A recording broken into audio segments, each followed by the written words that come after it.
আপনার Facebook ID অথবা Facebook পেজের ফলোয়ার খুব সহজে কিভাবে বাড়িয়ে নিতে পারেন সেই বিষয়গুলো নিয়ে মূলত আজকে 3টা পয়েন্ট তুলে ধরতেছি। যদি এই 3টা পয়েন্ট এরপর থেকে আপনি অনুসরণ করতে পারেন সেক্ষেত্রে কিন্তু আপনার আইডিতে আপনি ফলোয়ার দ্রুত গতিতে বাড়িয়ে নিতে পারবেন। তো প্রথম পয়েন্ট হচ্ছে আপনি চেক করতে পারেন আপনার আইডিটা অন্যের কাছে পৌঁছাচ্ছে কিনা। তাছাড়া আপনি চেক করতে পারেন আইডিতে যে ফলোয়ার অপশনটা আছে সেটা আদৌ সঠিকভাবে চালু করা আছে কিনা। তো সেটার জন্য মোবাইল স্ক্রিনটাকে ফলো করেন, আমি দেখিয়ে দিচ্ছি আপনার আইডিতে সঠিকভাবে সেগুলো পাবলিশ করা আছে কিনা।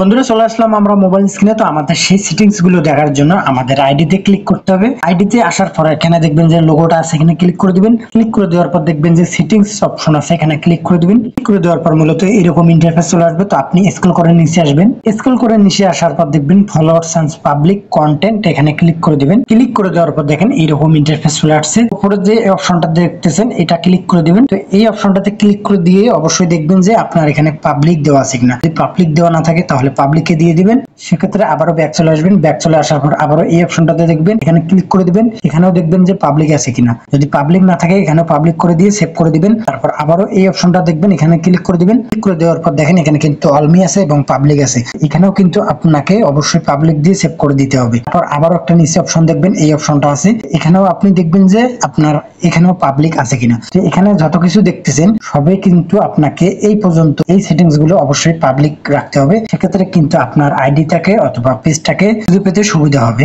এখানে দেখবেন যে এই অপশনটা আছে, এটাও কিন্তু আপনাকে অন করে দিতে হবে। তারপর এখানে দেখতেছেন এই অপশনটা, এখানেও কিন্তু আপনাকে এটা চালু করে দিতে হবে। আর এই অপশনটা দেখতেছেন এটা মূলত অফই থাকবে সব সময়। তো এইগুলো সেটিংস আপনারা দেখতে পারেন। যদি আপনাদের ফলোয়ার্স না বাড়ে সেক্ষেত্রে আপনারা এই সেটিংস গুলো দেখতে পারেন যে আপনাদের এই সেটিংস গুলো ঠিক আছে কিনা। দ্বিতীয় নম্বর পয়েন্ট আছে আপনি যে ভিডিওগুলো পোস্ট করতেছেন ফেসবুক কিন্তু অটোমেটিক কিছু লোকের কাছে রিকমেন্ড করতেছে ভিডিওটাকে দেখার জন্য। সেক্ষেত্রে যাদের কাছে পৌঁছাচ্ছে তাদের কিন্তু ভিডিওটাকে ভালো লাগতে হবে। ভালো লাগলে কিন্তু তারা লাইক করে, কমেন্ট করে, প্লাস শেয়ার করে দেয় এবং বেশি ভালো লাগলে আইডিটাকে কিন্তু ফলো করে রাখে যাতে এইরকম ধরনের ভিডিও নেক্সটে দেখতে পারে। সেক্ষেত্রে আপনার আইডিতে আপনি এমন ধরনের ভিডিও দিবেন যে ভিডিওগুলো দেখে মানুষ ইমপ্রেস হবে, ইমপ্রেস হয়ে আপনার আইডিটাকে ফলো করবে এবং পরবর্তীতে যেন সেই ভিডিওগুলো দেখতে পারে। অবশ্যই এই জিনিসটা মাথায় রাখবেন। 3 নম্বর পয়েন্ট হচ্ছে আমাদের নতুন অবস্থায় কিন্তু ভিউ বলেন, ফলোয়ার বলেন খুবই কম আসে। সেক্ষেত্রে আপনি একটা কাজ করতে পারেন, অন্যের ভিডিওতে গিয়ে গঠনমূলক কমেন্ট করতে পারেন। তার পাশাপাশি আপনার ভিডিওতে যারা কমেন্ট করবে সেই কমেন্টগুলোর রিপ্লাই দিবেন। তাছাড়া কিন্তু ফেসবুক আমাদের একটা আপডেটের মাধ্যমে জানিয়ে দিয়েছে যে আমাদের ভিডিওতে কমেন্ট করছে এবং সেই কমেন্টের রিপ্লাই দিতে হবে। তো সেই অপশনটাকে দেখার জন্য মোবাইল স্ক্রিনটাকে ফলো করেন, আমি দেখিয়ে দিচ্ছি। ওকে বন্ধুরা, আপনাদের আইডিতে চলে আসবেন। আইডিতে আসার পর দেখবেন যে আপনার এখানে লোগোটা আছে, এখানে ক্লিক করে দিবেন। ক্লিক করে দেওয়ার পর দেখবেন যে প্রফেশনাল ড্যাশবোর্ড, এখানে ক্লিক করে দিবেন। ক্লিক করে দেওয়ার পর দেখবেন এইরকম ইন্টারফেস চলে আসবে। এখানে দেখেন যে সিওর লেখা আছে, এখানে ক্লিক করে দিবেন। ক্লিক করে দেওয়ার পর এইরকম ইন্টারফেস চলে আসবে। তো আমি অনেকের রিপ্লাই দিয়ে দিছি,